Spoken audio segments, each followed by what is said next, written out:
കൃഷ്ണ. നീലമേഘ ശ്യാമളരൂപനേ മുരളീധര കരുണാസാഗര, ഈ പുണ്യദിനത്തില് നിന്റെ ദിവ്യ ദർശനത്തിന് ഞങ്ങളെ എല്ലാവരെയും യോഗ്യരാക്കിയതിന് നന്ദിയുണ്ട്, ഒരുപാട് നന്ദിയുണ്ട്. എന്നും ഇതുപോലെ ഞങ്ങളെ ഭഗവാനെ കാണാനും ഭഗവാനെ അറിയാനും ഞങ്ങളെ അനുഗ്രഹിക്കണേന്ന് പ്രാർത്ഥിക്കുകയാണ്. ഇന്ന് ഡിസംബർ 26-ന് ഭക്തരുടെ പ്രാർത്ഥനകളാൽ പൂത്തുലഞ്ഞ ഗുരുവായൂര് ഉണ്ണിക്കണ്ണൻ അമൃതം തുളുമ്പുന്ന കണ്ണുകളും പുഞ്ചിരിയിലിങ്ങനെ ഒളിഞ്ഞിരിക്കണ ആ ലീലയും കാരുണ്യവും, ആ മുഖം നോക്കിയാൽ ഹൃദയം ഇങ്ങനെ ശാന്താവണ ഒരവസ്ഥയാണ്. ഇന്ന് കണ്ണൻ്റെ കയ്യിൽ പൊന്നൊളിയുള്ള ഒരു ഓടക്കുഴലുണ്ട്. ലോകത്തെ മറക്കാൻ പഠിപ്പിച്ചിട്ടുള്ള ഒരു വിദ്യയാണ് ആ ഓടക്കുഴലിലെ നാദം എന്ന് പറയുന്നത്. ആ കുഴലിൽ നിന്നുയരുന്ന അദൃശ്യമായ നാദം കേട്ടാൽ ദുഃഖങ്ങളെല്ലാം സംഗീതമായി മാറും എന്നാണ്. എല്ലാ അഹങ്കാരങ്ങളും എല്ലാ ദുഃഖങ്ങളും അതിലങ്ങ് അലിഞ്ഞില്ലാണ്ടാവും എന്നാണ്. ഉണ്ണി എങ്ങനെയാ ഇരിക്കണേന്നറിയോ? കാലുകൾ രണ്ടും ഇങ്ങനെ തൂക്കിയിട്ടിട്ട് സ്വതന്ത്രമായി തൂക്കിയിട്ടിരിക്കുകയാണ് ഉണ്ണിക്കണ്ണൻ. അത് നമുക്ക് കാലുകൾ രണ്ടും ലോക ചിന്തകളിൽ നിന്ന് മുക്തമായതുപോലെ സ്വതന്ത്രമായി തൂക്കിയിട്ട് ഇങ്ങനെ ഇരിക്കുകയാണ് എന്നാണ്. അത് കണ്ണൻ്റെ ലീല തന്നെയാണ്. ഒരു ബന്ധനങ്ങളും ഇല്ലാതെ ആനന്ദത്തിൻ്റെ ആ രൂപം.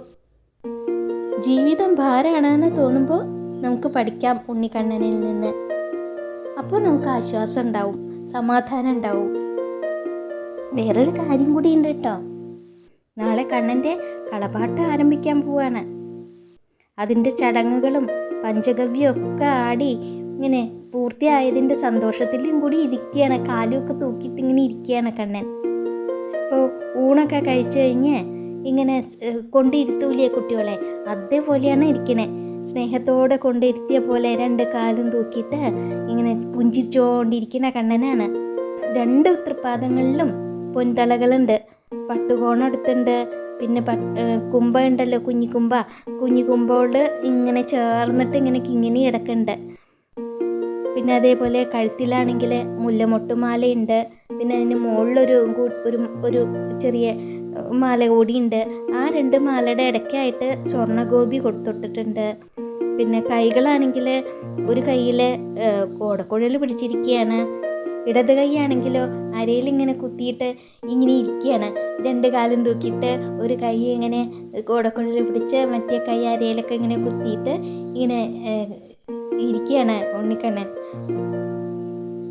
തോളുകളിൽ സ്വർണ്ണപ്പൂക്കളുണ്ട്, കൈവളകൾ, തോൾവളകൾ എല്ലാം അലങ്കരിച്ചിട്ടുണ്ട്. നെറ്റിയിൽ സ്വർണ്ണ ഗോപിയുണ്ട്, കിരീടത്തിലാണെങ്കിൽ മയിൽപ്പീലിയുണ്ട്. രണ്ട് തരത്തിൽ തിരുമുടിമാലകളാണ് ഇന്ന് ചാർത്തിയിട്ടുള്ളത്. ഒന്ന് തെച്ചിപ്പൂക്കൾ കൊണ്ടുള്ളതും ഒന്നിങ്ങനെ വെള്ളയും തെച്ചിയും കൂടിയുള്ള, രണ്ടും കൂടി ഒരുമിച്ച് ചേർത്തിട്ടുള്ള രണ്ട് തിരുമുടിമാലകളാണ് ഉള്ളത്. തെച്ചിപ്പൂക്കളും തുളസിയും ഒക്കെ കൊണ്ട് ഉണ്ടമാലകളൊക്കെ കെട്ടി കണ്ണൻ്റെ കഴുത്തിൽ ഇങ്ങനെ ഇട്ടിട്ടുണ്ട്. ഒരു ഉണ്ടമാലയുണ്ട്.